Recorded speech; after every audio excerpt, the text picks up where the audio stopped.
Friends, welcome to Pinki Mahanta blog. তো দেখো আজকে আমার মুডটা খুব খারাপ, বাবা চলে যাচ্ছে।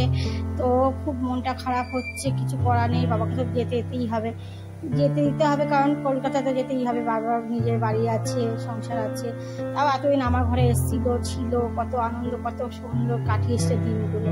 তো দেখো বারবার ট্রলি ব্যাগ গুছিয়ে দিয়েছি, আর এই যে বাবা চলে গেল, মনটা খুব খারাপ। আর দেখো সারা রাত জেগে রান্না বান্না করে আমার চোখের মুখের অবস্থাগুলো দেখে না, চোখগুলো কালি পড়ে গেছে, একবারে চুলগুলো আশ্রয়নি ভালো করে। মন ঠন খুব খারাপ ছিল, সারা রাত ধরে এক তো রান্না হয়েছে, তারপরে বাবার গোছাগুছি এইসব করতে করতেই রাত কভার হয়ে গেছে। ভোর 5টা বাজে। এখন এই যে পুরো অন্ধকার দেখতে পাচ্ছ। ভোর 5টা থেকে সমস্ত জোগাড় করে বাবা চা করে দিলাম, চা বিস্কুট খেয়ে দিয়ে এই যে বেরিয়েছি। আমি নিচে গেটের মধ্যে দাঁড়িয়ে আছি। তারপর এই যে গাড়ি এসে গেছে, অটো এনেছে আমার বর।